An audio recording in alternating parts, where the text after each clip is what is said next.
Another young life lost, another family shattered, another video that forces the country to ask a very painful question: how many more daughters have to die before dowry becomes a thing of the past? Srishti Kandhari, a government school teacher from Dehradun, had been married for just 8 months. Before her death, she recorded a heartbreaking 90-second video, fighting back tears. She apologized to her mother and said she could no longer bear what she described as months of humiliation and mental torture. She alleged that she was repeatedly called manhoos. Some may say that would translate into inauspicious, cursed, and blamed for misfortunes in her marital home. Her family has accused her husband and in-laws of dowry harassment and emotional abuse. Because this is not an isolated tragedy. Just months ago, the Trisha Sharma case in Madhya Pradesh and Deepika Nagar's death in Greater Noida raised disturbing questions. Different states, different families, one horrifying pattern. And the numbers are impossible to ignore. According to NCRB data, 5,737 women lost their lives in dowry deaths in 2024. That is more than 15 women every single day. Uttar Pradesh reported the highest number, followed by Bihar and Madhya Pradesh. I'm being joined by Nirmal Kaur, former DGP for Jharkhand, as well as Tahira Hassan, who's an author and women's rights activist. Thank you very much, both of you. Thank you very much, both of you, for joining me. Tahira Hassan, let's just start with you. I mean, how does one really look at this? Look at the layers of this, that video, the last video of this young woman. She's saying, sorry, mummy. And then she goes on to say that attitudes, parents, in-laws' attitudes don't change. I don't want to generalize this. I don't want to get into the generalization, because not all in-laws and not all equations in families are in the same sense. But there are some tragedies that have happened in recent past, which just bring to the fore of how hard it is to be understood in one's marital home. It's a very shocking incident, but I will say it's not an isolated one. In our society now, dowry death has been normalized.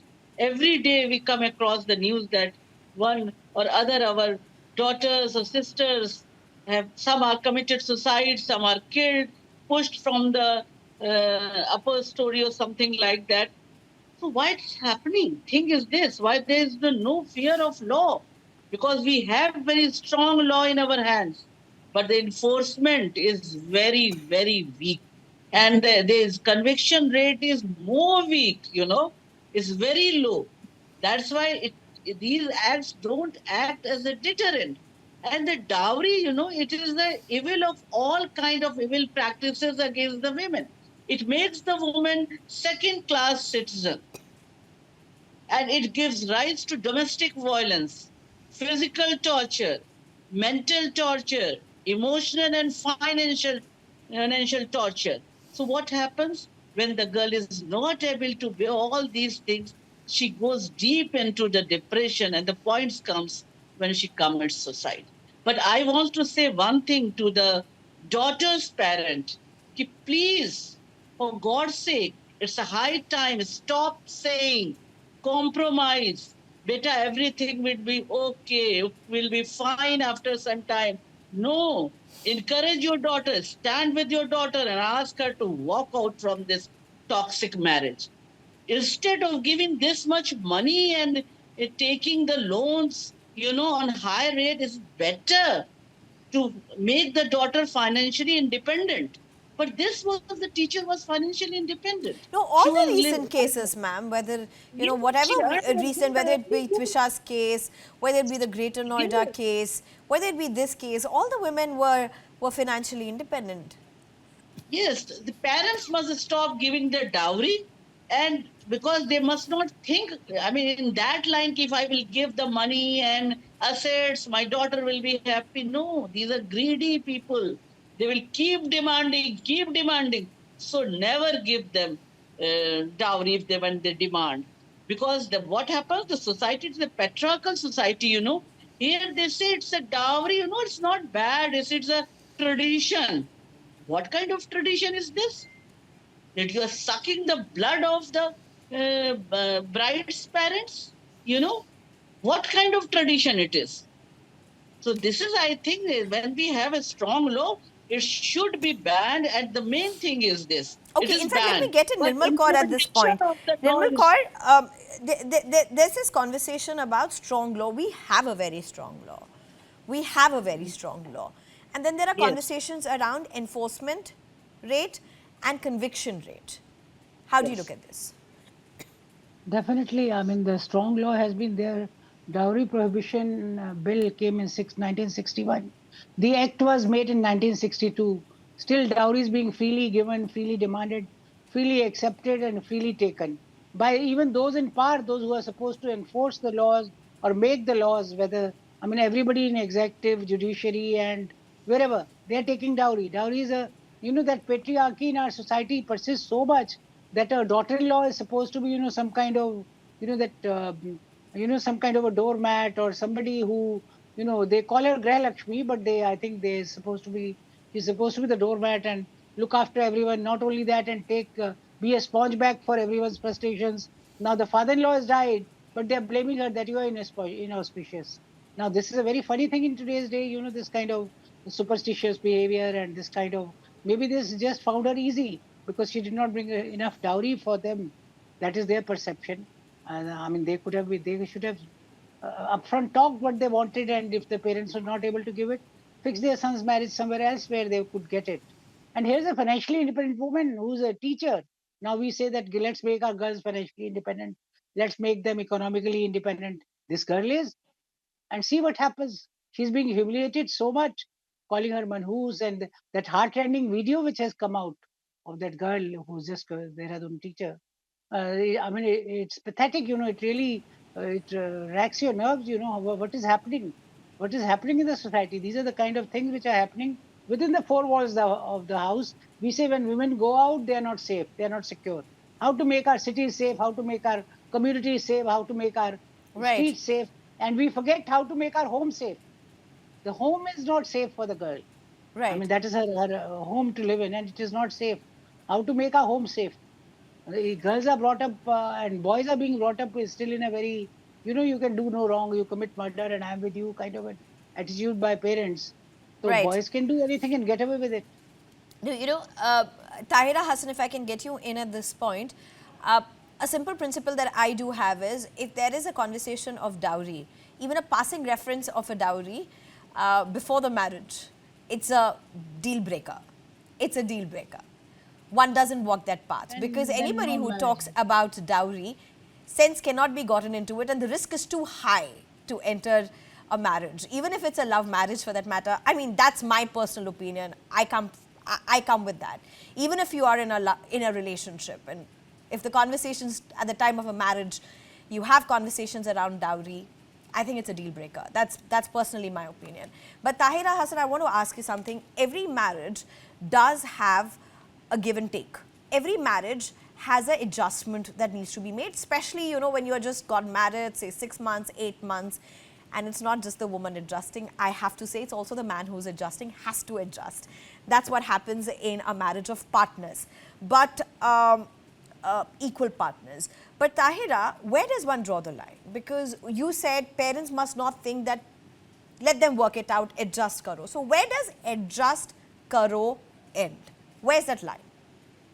I think he can adjust like this, that you are coming from the different background and your in-laws are from different background. So naturally, they should also make you comfortable. You adjust and they should adjust with you and you should adjust with them, but not like that. You bring the dowry, otherwise you'll be tortured. You will be called manhus. You will be, you And make what if a there's never emotional. direct dowry talks?